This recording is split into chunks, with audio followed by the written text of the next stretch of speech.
Nous sommes en 1963.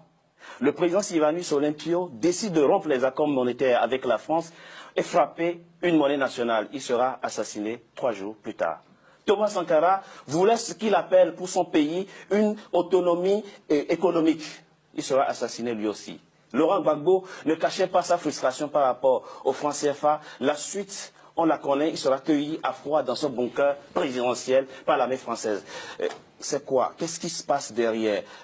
Qui se dresse contre le franc CFA trouvera malheur en chemin? Bien, c'est ça la souveraineté.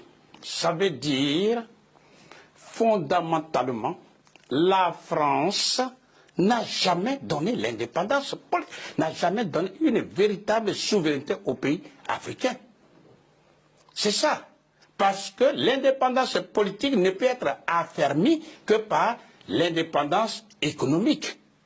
Or, au cœur de l'économie se trouve la souveraineté monétaire. Donc, lorsqu'un leader politique, et commençons par le début, vous venez de citer quelques personnes, mais déjà avant 1960, que ce soit, c'est vrai, on a vu le cas de Sékou Touré, qui a pris son indépendance politique et en même temps a battu sa monnaie.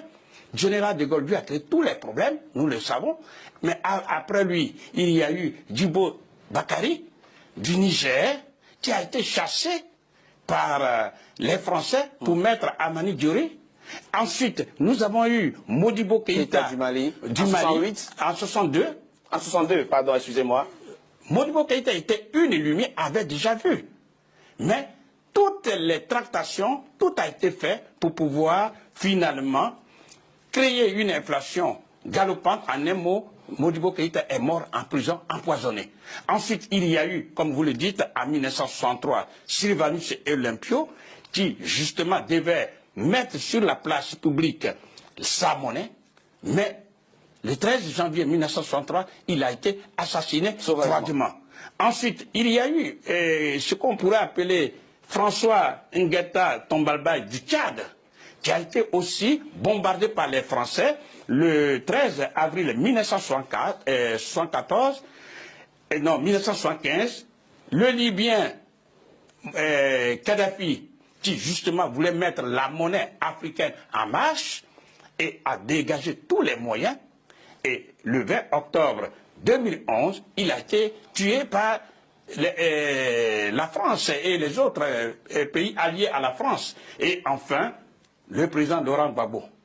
Et j'aimerais, c'est là surtout il faut tirer les leçons.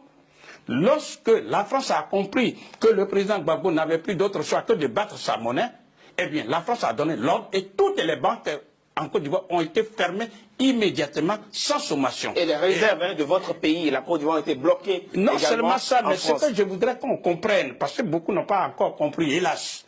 Lorsqu'on ferme une banque, toutes les banques, le chef d'entreprise ne peut pas aller retirer de l'argent. Donc, il ne peut pas faire marcher son entreprise. Il ne peut pas payer non plus les salaires. Ça, c'est un. Lorsqu'on ferme toutes les banques, le ménage ne peut pas aller retirer de l'argent, donc on ne peut pas nourrir la famille, on ne peut même pas se soigner.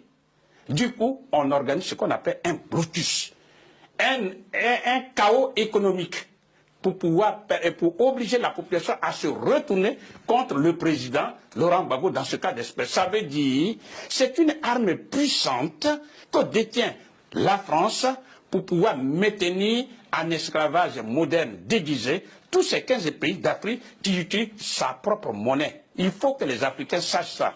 Le franc des colonies françaises d'Afrique, en abrégé, le franc est une propriété à part entière de la France et le franc CFA se fabrique non pas sur le territoire africain, mais en France, précisément à Chamalières. À partir de là, elle met au pas les dirigeants africains. C'est ça que les Africains doivent comprendre. Ça veut dire qu'il n'y a pas d'autre solution.